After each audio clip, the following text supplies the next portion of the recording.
So I hope you've been having a really good week. We're continuing the theme of responding in faith, and today we're going to go through responding to a calling. And we use the term calling, and when I say that, you might be thinking of big things like someone being called into ministry, someone being called to move country, or called to give large sums of money away to a charity. But I would like us today, as we go through this, to not just focus on those very big, what we term callings, and think about the smaller things, the little things throughout each day, the promptings that we get from the Holy Spirit, and God guiding us or leading us towards things. So I think that would be really helpful for us to explore that whole sort of spectrum of callings and responding in faith. So if you're on your own, you take some time out now to think through examples in your life and the life of others close to you where you responded to prompting or a calling. If it helps, you can write those things down. If you're in a group, you can discuss and share those things with each other if you wish. And it'd be good to explore what that prompting and calling looked like, and also then what was the outcome of that too. If you just want to pause the video now, we'll continue in a moment. I hope that's been helpful to have a time to reflect on your own experiences and that of others as well, responding to God and responding to a calling. Now, an area I'd like us to focus on is discernment. So this will be discerning those sort of promptings from God or discerning a calling. And this probably came up in your thoughts or discussions around this topic. Discerning whether a prompting or calling is coming from God or from our own minds or something else is important, in my opinion. And also because you can't put God in a box, and many of us know unexpected things can happen. And that's where I feel it's so important to be so in tune with God and the Holy Spirit and discerning and seeking and being open to that prompting, because it might be that your path changes quite dramatically. That's something I've experienced, and you might be leading a way you really didn't expect. And sometimes if we're very close-minded on things, or this is the way God would want it, this is the way this should happen, we can miss some amazing opportunities and stop things from happening. Another reason I think discernment is important, and I wonder if any of these examples came up when you sat and thought about this and discussed it, is I can think of amazing examples of people responding in faith and responding to callings and promptings. But I can also think of examples of awful things being done by people who seem to believe they were responding in faith, maybe responding to a prompting, a calling, or certainly the ideology around their faith. So how do you discern a calling, these promptings? You may have heard of people talk about praying for, asking for confirmation. And I've certainly experienced, particularly some big things, getting multiple sort of, well, people might call confirmations, but whether it's messages through other people, things happening, but things which seem to affirm whatever that calling or prompting is and support it. Also experience the other way around. I don't know if you call it anti-confirmation or confirmation that maybe something shouldn't be going ahead, something shouldn't be happening. And that can look very different, and it'd be quite nice to take another bit of time to just reflect on. And again, if you're in a group and it's appropriate to discuss with each other, maybe examples of that, as in examples of having confirmation or affirmation about doing something or not doing something.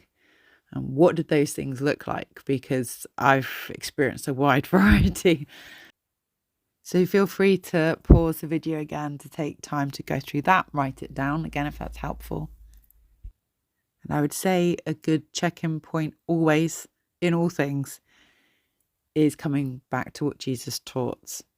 And again, the two most important commandments, and everything falls under that, of loving God and loving each other. I'll go through those verses later on. We're going to have a little look at some verses in James, and this is about wisdom. And again, wisdom, discernment, looking that all in together. So we're going to go to James 3, verses 17 to 18.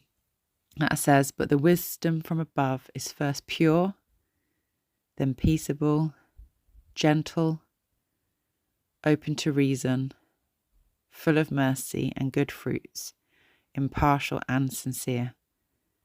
And a harvest of righteousness is sown in peace by those who make peace." And then I'd like us to go to Romans. We're going to go through Romans 12, verse 2. "Do not be conformed to this world, but be transformed by the renewal of your mind, that by testing you may discern what is the will of God, what is good and acceptable and perfect." And now if we go to Matthew 22, verses 37 to 39. "And he said to him, you shall love the Lord your God with all your heart and with all your soul and with all your mind. This is the great and first commandment. And the second is like it. You shall love your neighbour as yourself." It seems to me that a lot of the elements mentioned in those, in the two different readings I did, are also sort of summed up under that umbrella of loving God and loving each other. And if you view everything through that lens, and if you to an extent test things through that lens, as in promptings and callings, is this loving God? Is this loving each other? Is this loving my neighbour?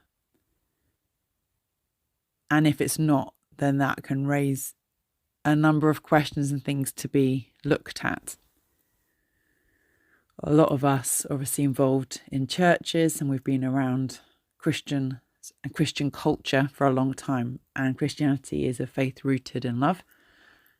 But we also know there's been twisting of teachings or ignoring Jesus' teaching. There's a very dark part of Christian, also history, and even present day under the umbrella of Christianity. A number of things going on that are not reflecting loving God or loving each other.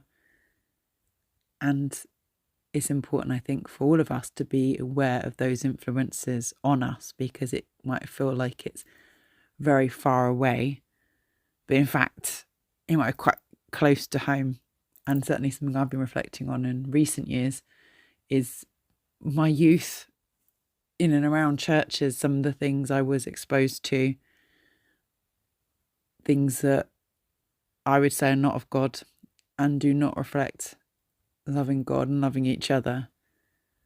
And that was back in a time where I'm not even sure social media actually existed, or if it did, hardly anyone went on it, and we didn't have phones that we could tap into and connect in and gain from, but also be influenced by.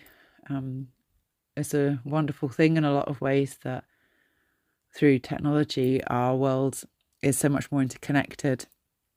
There are a lot of positives to it, but there are negatives too. And we just encourage all of us to be aware of that, because it can look good, it can look like strong faith.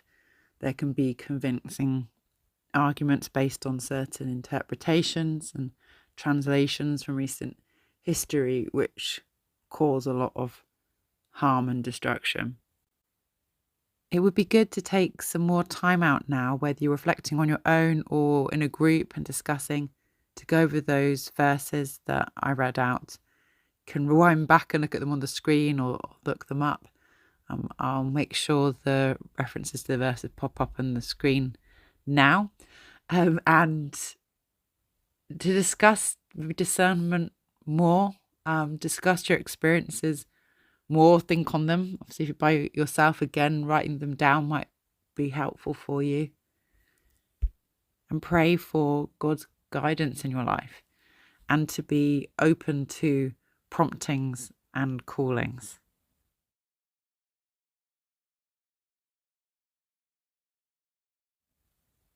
I hope you have a lovely week.